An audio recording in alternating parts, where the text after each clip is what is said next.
Boa noite, telespectadores da Rede Vida de Televisão, o canal da família. O programa Sábado Especial entrevista hoje o deputado federal Enéas Carneiro. Ele é o presidente do PRONA.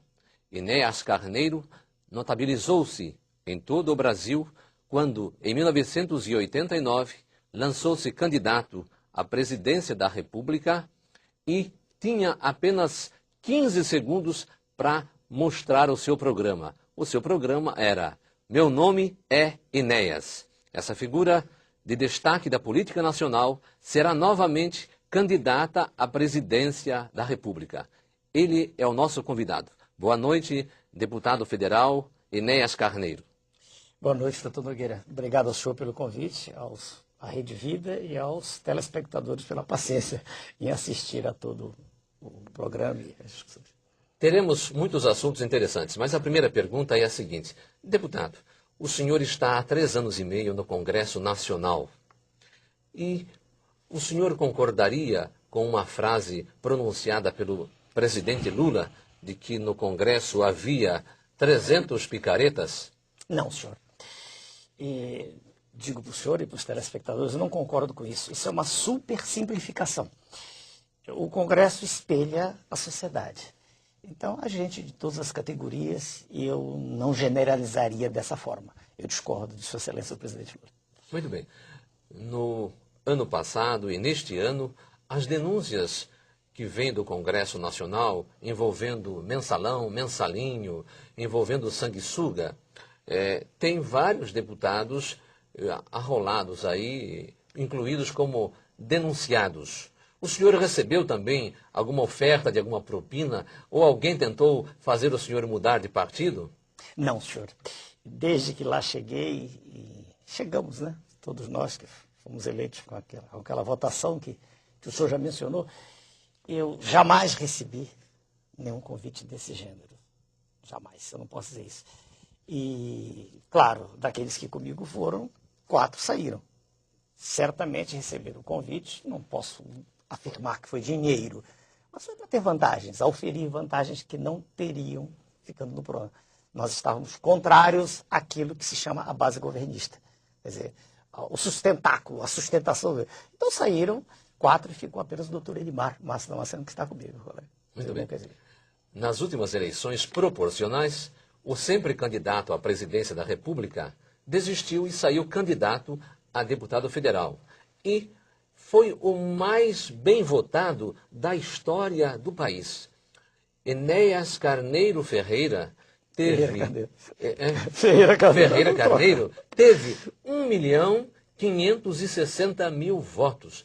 Nunca se viu votação igual em todo o país. Até o ex-governador de São Paulo, Paulo Maluf, era o mais votado, com 670.000 votos. Como que o senhor explica essa votação? É complicado explicar.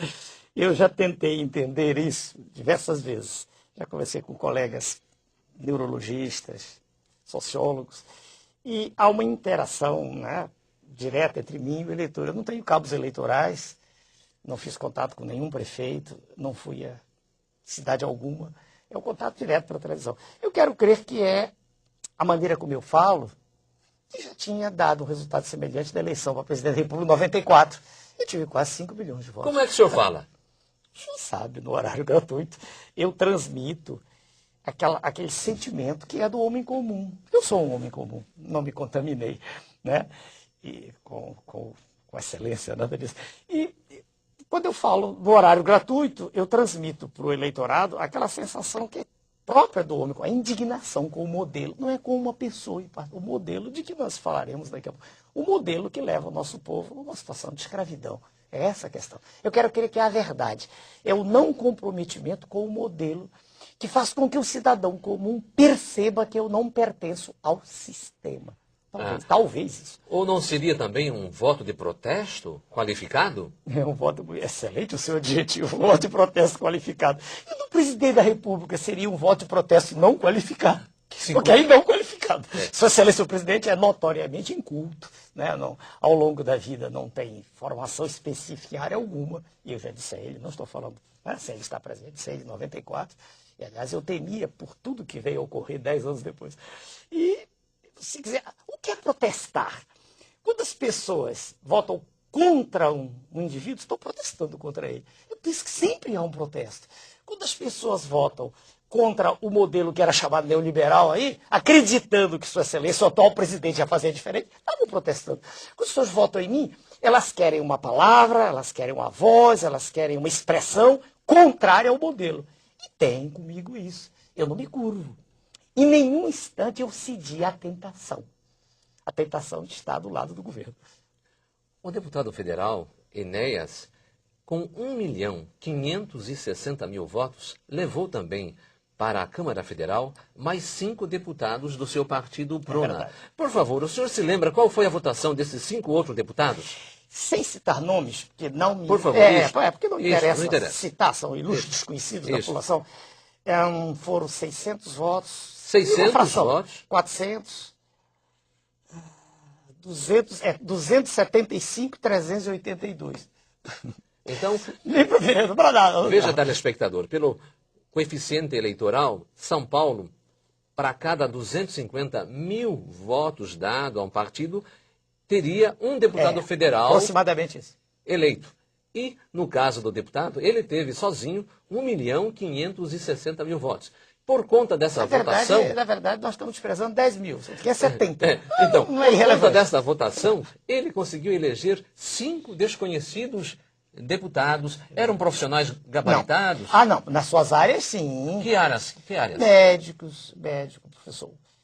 2 médicos, professor de filosofia, advogado, sim. Profissionais que estavam comigo há pelo menos há 3 décadas. E eles... 2 décadas. Ao chegar lá, eles continuam no Prona? Não. Não? Onde eles estão? 3 estão no PP, Papa, e o antigo PPB, e 1 está no PL. Mas, de novo, isso é uma opção deles, né? Quando se chega ao Congresso, veja, doutor Nogueira, a pessoa se deslumbra. Não, poderia ser uma opção deles, uma opção, mas um respeito à sua votação, ao seu partido, gratidão, que lhes garantiu uma cadeira de deputado federal por São Paulo, o maior estado da federação, e a sua votação é maior do que de muitos senadores e de candidatos ao governo de estado. É verdade. Mas aí o que se passa aí é compreensível quando se atenta para o privilégio que se tem na casa. Nós estamos ali como se estivéssemos numa corte. Há muita vantagem. Não estou falando pecuniária, só dinheiro. O senhor tem um elevador particular, o senhor é chamado de excelência. Se a pessoa não tiver uma estrutura, né, de caráter que a mantenha imune, né, é natural que queira ir para o lado do governo. Porque o governo tem muito mais poder. O governo, estou falando do executivo. Veja, o senhor falou ali mensalão. O que foi isso, em última análise? Isso foi a ingerência direta do executivo. Eu costumo dizer do outro lado da rua, e já disse isso, né? Lá na nossa casa, no tribunal, foi ingerência direta do executivo. Com todo o poder de que dispõe, ele comprou consciências, não há dúvida quanto a isso, né? E, lamentavelmente, o número foi significativo. Assim se explica a aprovação de uma série de medidas provisórias absolutamente nocivas à população. Quando eu falo população, estou falando da população de baixa renda, aquela que precisa mesmo do Estado, né?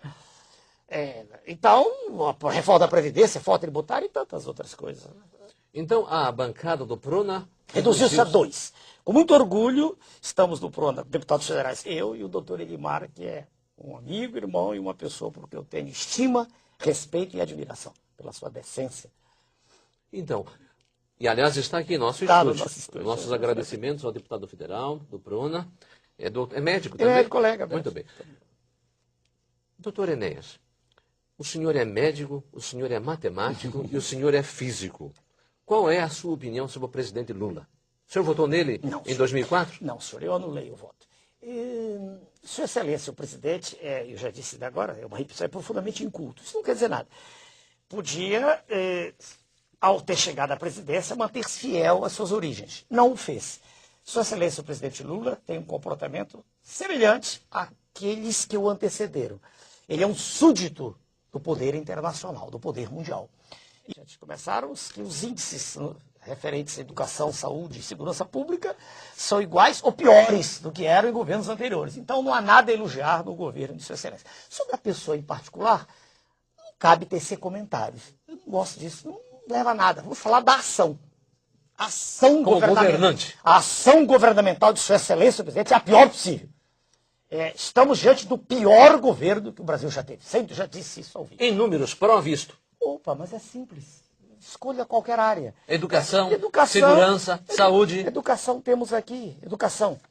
Sua Excelência, o ex-presidente, gastava, os 3 últimos anos, 2000 e 2002, um número médio em torno de 19 bilhões de reais.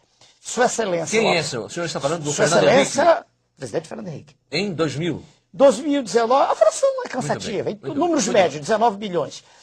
Sua Excelência, o presidente atual, que acaba de dizer há pouco que isso é falha da educação, ele gastou menos, 16 bilhões. Tudo em bilhões, né? 10 elevado a 9 a potência. 3 bilhões a menos, Nossa passados Senhora. 5, 6 anos. Muito bem. Isso Isso na área da educação. Educação. Na área de saúde pública, separado de saneamento, só saúde pública, os números eram até 2002, eles eram da ordem de grandeza de 36, deixa eu ver, bilhões, 36, 38, bilhões.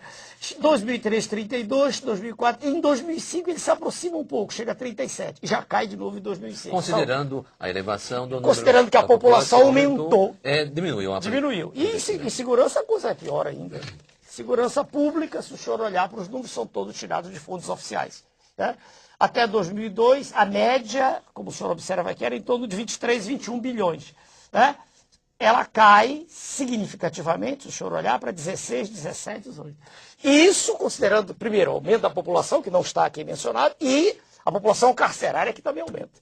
A criminalidade aumentou. Aliás, ela vem aumentando, fruto, de novo, de um modelo perverso. Um modelo em que a distribuição de renda está entre as piores do mundo, no nosso país. Né? Então o presidente não investiu em segurança pública? Não. Sua Excelência, o presidente pagou as maiores taxas de juros do mundo, no seu exercício, a sua ação presidencial. Sua Excelência fez com que os lucros dos bancos fossem os maiores de toda a história. Então, quero eu crer que não mudou coisa alguma. Ou melhor, mudou sim, piorou. Por isso não pode haver elogios. Qualquer discurso que se faça lá na tribuna, e eu assisto a todos cuidadosamente, é apenas um conjunto de eufemismos.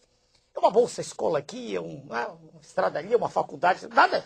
Quando nós pegamos o contexto todo, ele está pior, sem dúvida. Aliás, perdoe-me rápido, eu sou sintético, sabe? Aliás, é só andar pelas ruas. O sentimento de tristeza nacional é notório. Se observa em qualquer rua de qualquer cidade, tristeza, de decepção. Porque Sua Excelência, o atual presidente, era, não para mim, mas para grande parte da população, uma esperança. Um homem simples, um homem vindo do povo. Lamentavelmente, Sua Excelência, o presidente, entregou-se ao modelo. Sem dúvida. E ele, apesar de não ter as suas qualificações, cursos superiores, aliás, o deputado Enéas, todos os concursos que fez para entrar no serviço público ou para conquistar cátedras, sempre foi o primeiro lugar. Mas em um minuto, por favor. Quase todos. Quase todos. A sua assessoria diz que é quase todos. Então, Excelência, o presidente Lula sabia dessas irregularidades todas ou não? Doutor Nogueira, quem pode afirmar isso? Nós estamos aqui repetindo o óbvio. Ele diz não sabia, então ele é inepto. Como se pode estar ocupando o mais alto cargo da nação e desconhecer o que se passa na sala do lado? Quer dizer, é inépcia, é desídia governamental, porque os fatos se repetiram, não é verdade? E como é que se repetiram e não houve providência nenhuma? E Sua Excelência só fala do Corinthians. É natural que muita gente fique olhando e dizer, um estranho aí agora. Afirmar que isso é impossível. Impossível. Né? Muito bem. É impossível, mas o Ministério Público Federal, através de um parecer encaminhado ao Supremo Tribunal, denunciou 40 parlamentares e autoridades como envolvidas e não incluiu o nome do presidente Lula por não ver motivos para incluí-lo. Aliás, ele também foi excluído do relatório da CPI dos Correios, CPMI dos Correios, o que então faz com que nós nos curvemos a decisão desses órgãos importantes. Posso citar uma frase só que não é Pois minha? não. Leva 10 segundos. e aliás eu já citei num programa e repito, é um astrônomo, já falecido, que eu gosto muito de Sagan. Ele diz assim, dizia, a ausência da evidência não é a evidência da ausência. É muito sábio. A ausência, o fato de não existir a evidência, não garante que a evidência não existe. Muito bem. No próximo bloco, estaremos novamente entrevistando aqui, continuando a entrevista com o deputado federal Enéas Carneiro, que aqui tem bem mais do que aqueles 15 segundos que o notabilizaram em todo o Brasil. O programa Sábado Especial está entrevistando o deputado federal Enéas Carneiro e pré-candidato à presidência da República pelo PRONA. Sou obrigado a afirmar que não estava reconhecendo, deputado, quando o senhor chegou aqui. Parece que o senhor mudou o visual. Eu tive, ainda tenho, não posso afirmar que já esteja curado, um quadro de leucemia mieloide aguda. E o tratamento é muito forte. Comecei a perder cabelo, perder barba, assim, tudo muito ruim, tufos demais, resolvi tirar tudo. E mudou o aspecto meu, muito significativamente. Mas o senhor continua sendo reconhecido nas ruas ou não? Não com a incidência com que era superou 95%. Não, agora não. De quando em quando eu consigo atravessar sem... Aí um ou outro olha e se espanta. Né? O povão ainda não me conhece. Então assim. O senhor era mais conhecido que a marca Coca-Cola, então? Era? Não sei, eu não tenho estatística Coca-Cola, não foi não. Deputado, o Brasil é um país em desenvolvimento, mas é um país, considerando o nosso PIB e de outros países, um país pobre. Pergunto ao senhor, essa pobreza não está aumentando em decorrência dessa política econômica que vem sendo seguida pelo governo Lula e que parece que nasceu no governo Fernando Henrique Cardoso? Já vinha antes, já existia antes. O processo de dilapidação do patrimônio público, entrega de tudo que é nosso, vem de há muito. Toma pulso, toma força no governo do senhor Fernando Collor, atinge um patamar incompreensível, inaceitável, com sua excelência, o presidente Fernando Henrique, e agora continua com o presidente Luiz Inácio. O que, já que o senhor me pergunta, a resposta pode ser traduzida assim, existe uma questão central. Eu costumo falar nela, abordá-la, porque ela é a questão, do meu ponto de vista, raiz da qual decorrem todas as outras. São as taxas de juros com que se paga o serviço da dívida pública, hoje a interna é bem maior do que a externa, bem maior. A externa hoje é desprezível. E a interna já ultrapassa a cifra assombrosa de 1 trilhão. 1 trilhão de reais? 1 trilhão de reais, 1 trilhão. É um número que, se alguém fosse contar sem parar, não fizesse nada, levava 30 mil anos para contar. Eu já fiz isso. É uma coisa assombrosa. Mas veja, as taxas de juros com que se paga o serviço dessa dívida chegaram, ano passado, segundo o próprio secretário do Tesouro Nacional, teriam chegado a 180 bilhões no final de 2005. Isso dava uma média de 15 bilhões mês. Veja, 15 bilhões, um total de 180, dá mais de 3 vezes tudo que foi gasto com educação e saúde. Veja como é uma questão central. Não há dinheiro para nada, não há dinheiro para educação, não há dinheiro para saúde. Vamos entrar no hospital público. Não falta tudo num dia, mas quase tudo falta. Falta algodão, falta gás, falta material cirúrgico, falta remédio. É um desespero, a gente morre na fila, falta maca. É só olhar. Hospital público, escola não precisa falar. Estrada não precisa falar. Não há dinheiro. Segurança pública, quando se pede que se aumente a taxa para o presídio, que os presídios vivem em situação falimentar, a resposta é sempre, não se pode mexer, não há verbas, não é? A resposta é geral, não há recursos. Mas como dizer que não há recursos se uma parte dos juros é reinvestida na dívida? Veja que coisa estranha, quanto mais se paga, mais se deve. Sua Excelência, presidente Fernando Henrique, assume com 60, números redondos, 60 bilhões. Entrega com 600 bilhões reais.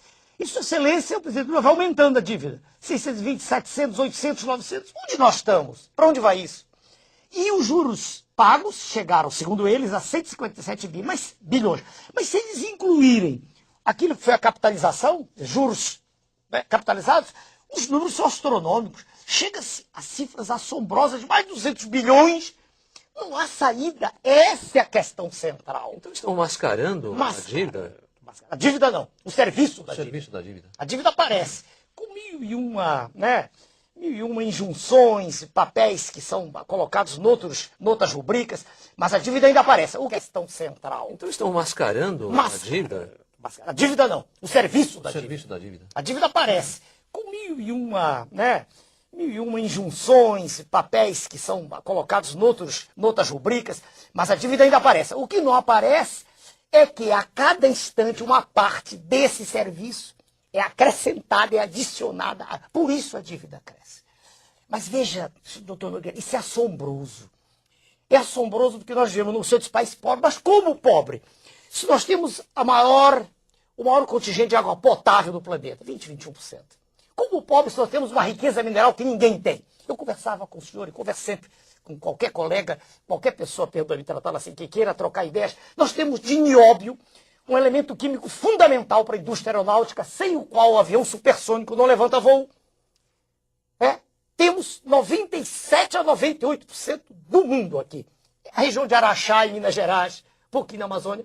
Quer dizer, como se explica que nós não tenhamos o monopólio da venda de nióbio no mundo, se só nós temos? De onde o senhor tirou esse percentual? O senhor o encontra em diversos sites. Eu não trouxe, mas não é difícil. É conhecido internacionalmente isso aí? Sem dúvida, sem dúvida. Se o senhor procurar até na internet, o senhor o encontra.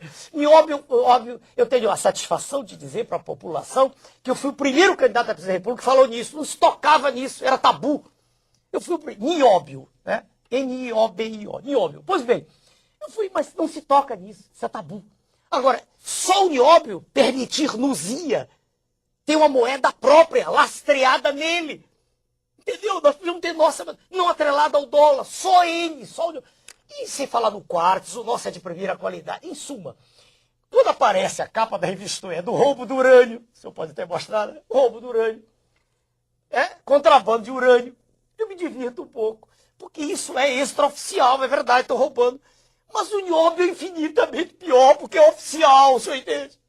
É oficial. Quer dizer, se nós calculássemos quanto é gasto de nióbio em toda a indústria aeronáutica mundial, do planeta, planetária, não é verdade?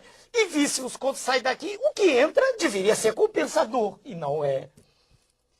A coisa veja o senhor, é avassaladoramente desastrosa para o país. A questão mineral no país é uma questão, do meu ponto de vista, que tinha que ser abordada de saída. Não podia haver nenhuma concessão, porque riqueza mineral é de uma safra só, é de uma vez só. Nós não temos outra safra de nióbio, nem de quartzo, nem de manganês. Nosso manganês já está nos Estados Unidos, na Pensilvânia, compondo as chamadas reservas estratégicas, está lá. Quando o nosso manganês, ainda temos manganês, temos urucum, Mato Grosso, mas quando acabar tudo, aí nós vamos comprar pelo preço que eles quiserem.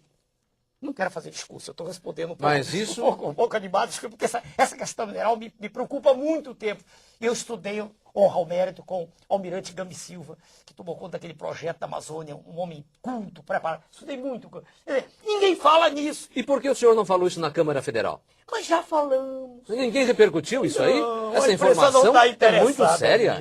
Perdoe, o seu canal é um canal voltado para a família, voltado para valores, mas isso não é geral na televisão. A televisão está preocupada em mostrar o roubo, a televisão está em mostrar essas falhas todas que aí estão. Eu costumo dizer, comparado o mensalão, a mesada dos nossos colegas que tristemente venderam suas consciências, comparado aquilo com o que nós perdemos em minério, aquilo é mesada de trombadinha. Mas o nosso homem comum, o nosso homem simples, não sabe desses valores vultosos. Então, eles estão roubando. A imprensa desvia a atenção daquilo que é visceral para aquilo que é secundário. Essa é a questão. E o Conselho de Defesa Nacional, que é um órgão assessor da Presidência da República e que tem que cuidar da preservação desses bens e do subsolo, também ignora isso? Não creio que ignore, é conivente. Veja a Vale, como é que a Vale foi privatizada? Eu conversava com o senhor.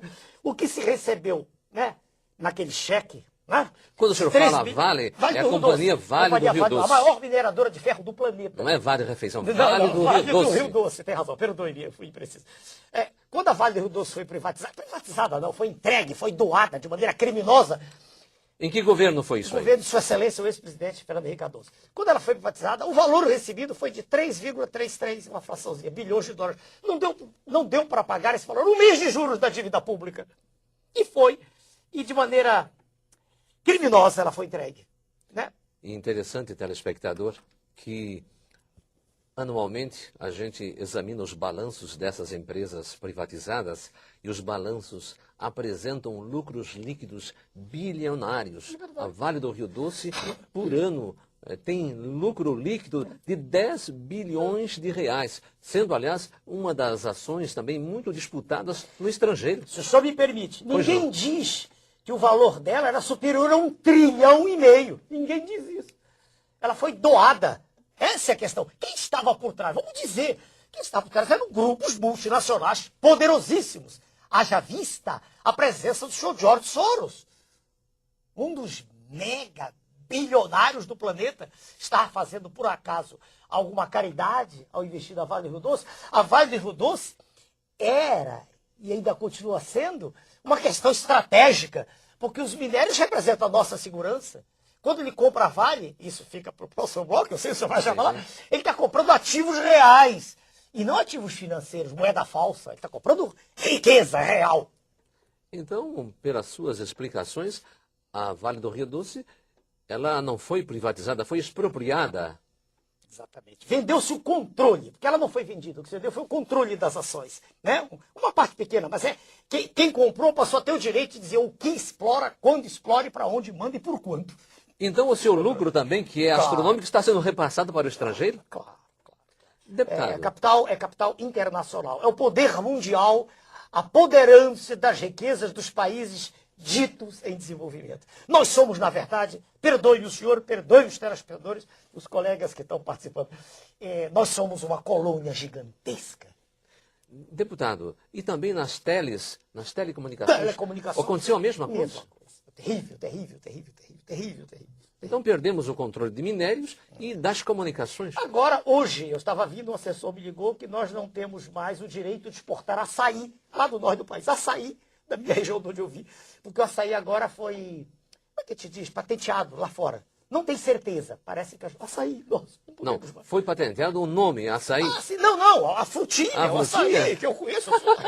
Não temos mais direito. Rapadura. Estamos desprotegidos. Desprotegidos. Essa é a verdade. É uma colônia Tão desprotegidos estamos, telespectadores, que até o ex-cocaleiro Evo Morales, da Bolívia, quem sabe pelos precedentes dessas privatizações, entre aspas, houve por bem tomar uma iniciativa lá e corajosamente expropriou o quê?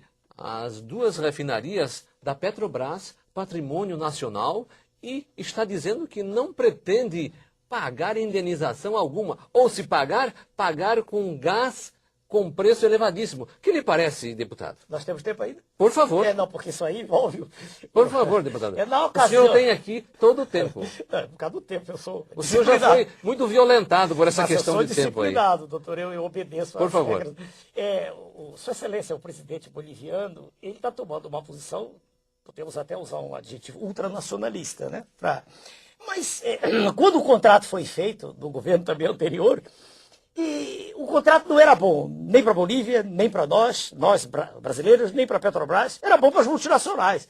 Porque o que ficava para a Bolívia do gás, quer dizer... Mas no caso a multinacional era a Petrobras. Desculpa? Não. Porque Não, o maior investidor lá é o governo brasileiro. Não. Então me explica, por favor. Bem devagarinho, Por tem favor. que ser bem devagarinho. Por favor. O assunto exige, por isso que eu falei o tempo. Não se preocupe. Não.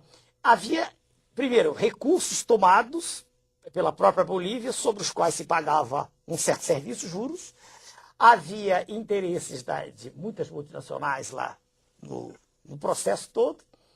E não dá tempo de pegar as fontes, mas é possível demonstrar-se, e o estudo foi feito por engenheiros da Petrobras, a EPET, a Associação dos Engenheiros, mostrando que, em linhas gerais, o que era mais ruim para nós, claro, era o take or pay, né? Quer dizer, nós, mesmo que não gastássemos, mesmo que não usássemos o gás, teríamos que pagar. Era muito ruim.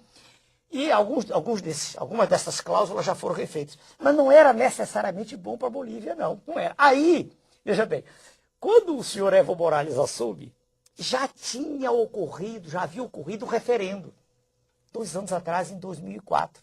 Né?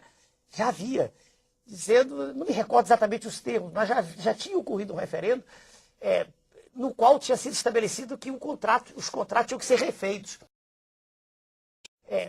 no qual tinha sido estabelecido que os contratos tinham que ser refeitos. O que ele fez, veja bem, agora, foi em maio agora, né? Agora, Isso. o que ele fez foi... Dia 1º de maio. 1º de maio. O que ele fez foi numa atitude, assim, extremamente drástica, dizer, vai ser como eu quero, vai ser como eu quero. Foi, digamos, uma atitude violenta. Inamistosa. Sim, não amistosa.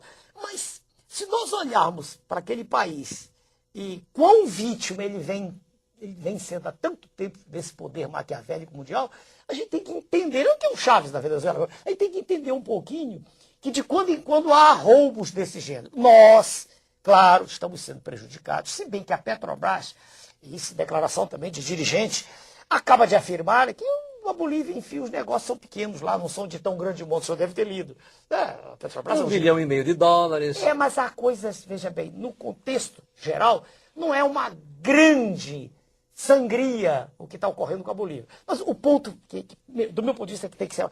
Quando ele toma uma atitude dessas, ele faz algo que o nosso presidente, que Sua Excelência, o presidente, tem direito, né, não faz. Por exemplo, as multinacionais aqui exploram o petróleo e pagam 5%. Exploram? Não. Levam para fora. 5%. Lá no Oriente, em torno de 30%, né, que é pago. Por que só 5%? Por que o Sua Excelência presidente não cobra um serviço à altura? É isso que mais espanta. Muito bem.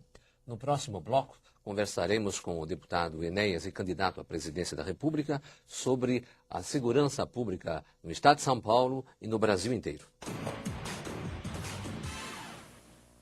Deputado Enéas, o senhor mora em São Paulo ou no Rio de Janeiro?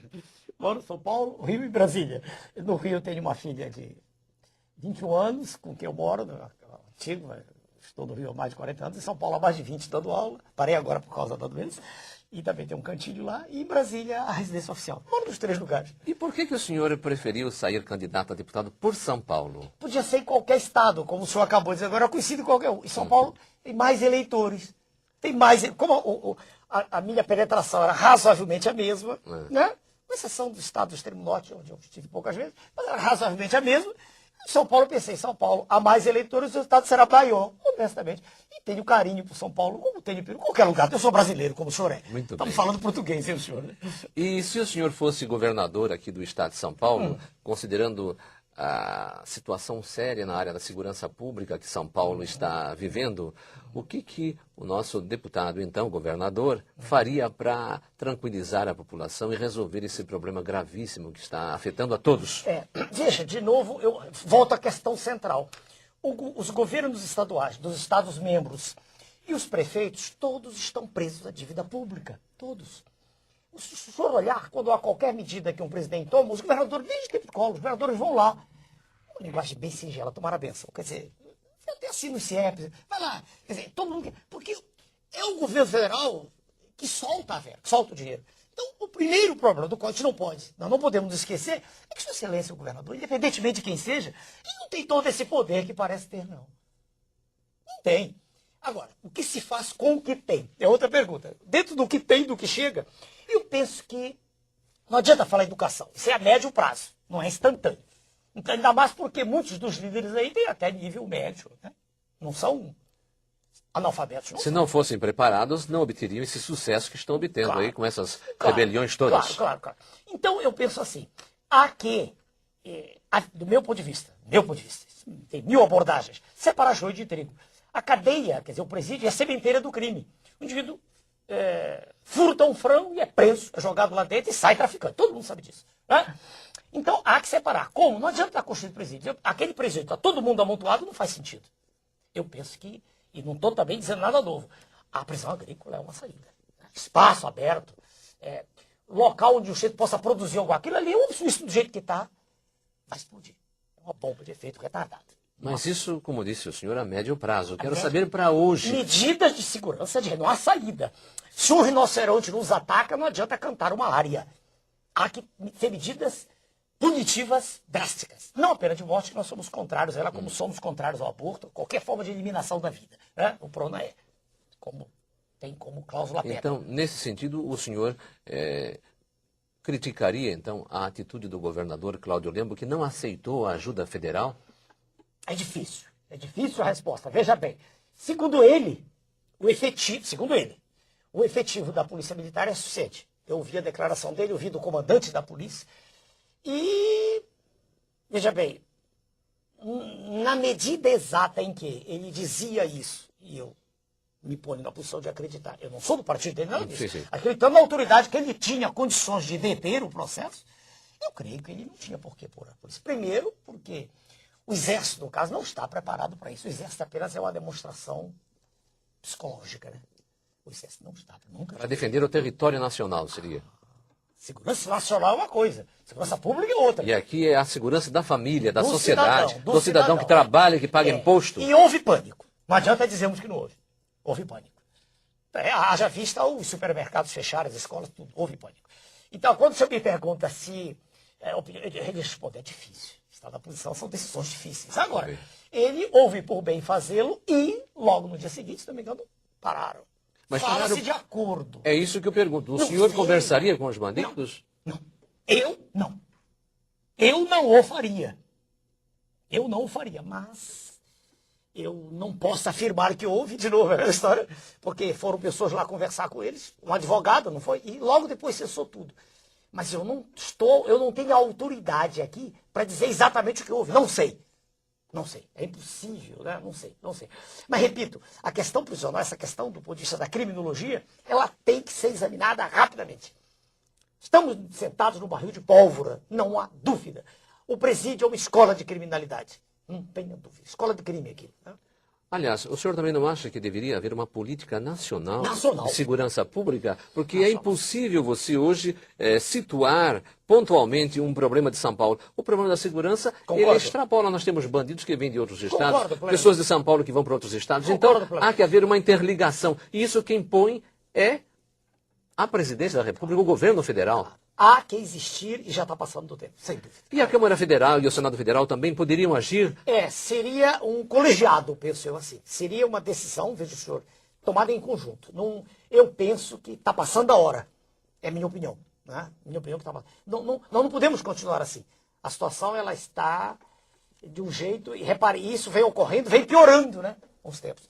Essa situação está levando a intranquilidade aos lares dos brasileiros, sem dúvida. Né? Ninguém mais tem tranquilidade para ir à rua. É verdade. Muito bem. Espero que o senhor, durante a campanha eleitoral, apresente, então, como candidato à presidência, um programa que privilegie essa política nacional de segurança pública. Começando com recursos, como acabei de lhe mostrar, eles não que estão diminuindo. Como da educação, como da saúde. Repare que existe sempre a questão central, como ele disse. Né? Os recursos são desviados e aí não há recursos, né? Desculpa. Muito bem. Deputado, o senhor teria, na sua atuação federal, algum projeto na área energética? Tenho. Qual é? Tem.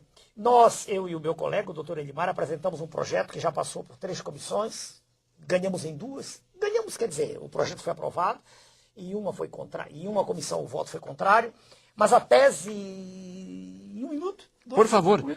A tese consiste no seguinte, nós propomos a substituição em todo o território nacional dos combustíveis derivados do petróleo, fóssil, né? Combustíveis oriundos da biomassa. Quer dizer, o álcool e óleos vegetais. Nós conseguiremos, se for porque agora irá para o plenário daqui a algum tempo, esperamos que nessa legislatura ainda, nós conseguiremos uma coisa inédita. Todo o petróleo nosso será exportado, veja. Olha quantas divisas teremos, todo o petróleo. E nós teremos a não poluição da atmosfera, né? Porque os combustíveis de origem fóssil, além de estarem no final da sua vida, né? O petróleo acabará 2, 3 décadas, 4. Esses não, o reator a fusão nuclear está lá em cima, é o Sol, que nos privilegia e nos dá uma condição que nenhum outro país do mundo tem.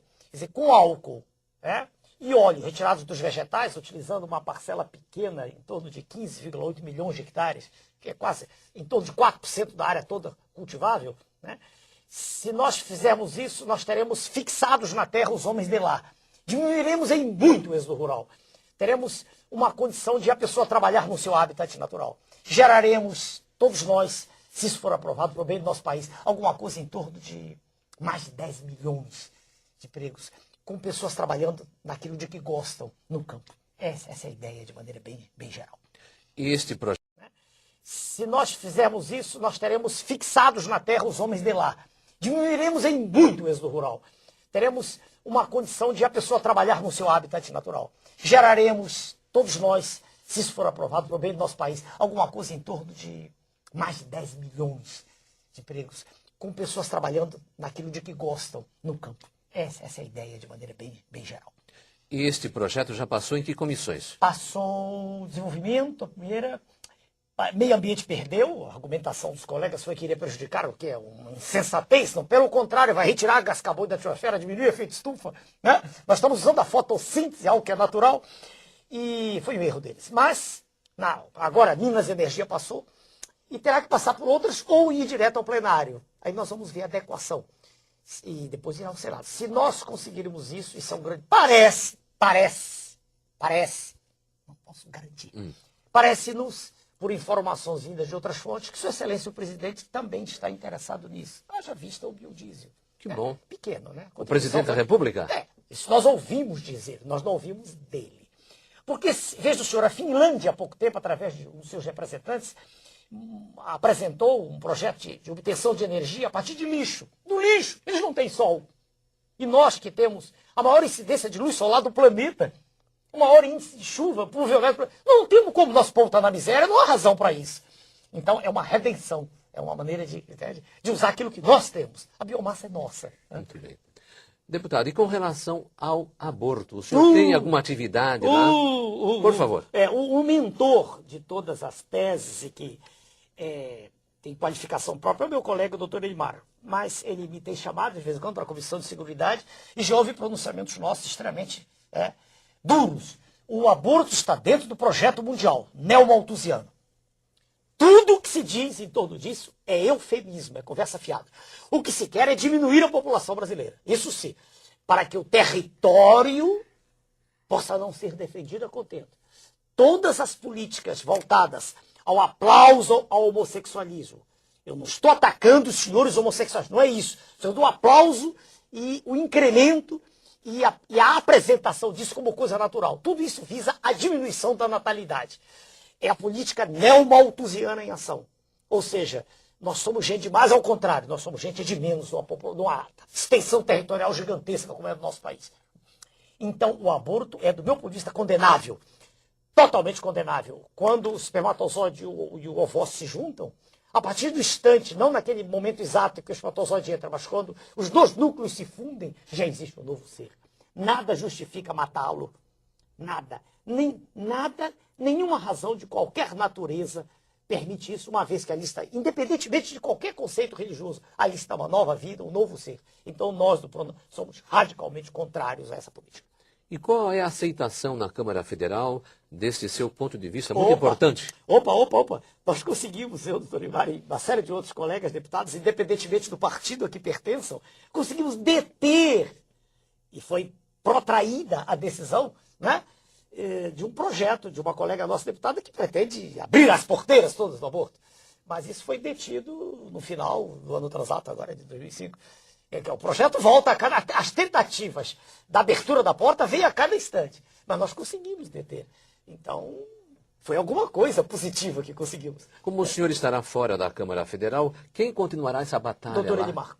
Então, se o PRONAM conseguir eleger deputados federais em São Paulo, Mas aí o senhor tira o verbo achar, eu não vou brigar com o senhor há de convir que o senhor foi num crescendo, começou com 180 mil votos para presidente. Depois passou para 360, agora depois passou para 5 milhões. 5 milhões. Depois baixou, porque seu tempo baixou também. Agora, se o senhor não tiver um tempo bom, isso a bancada também não terá um tempo bom. Eu tive meio minuto para deputado federal. Meio minuto. O que o senhor falava nesse meio minuto, deputado? Meio minuto.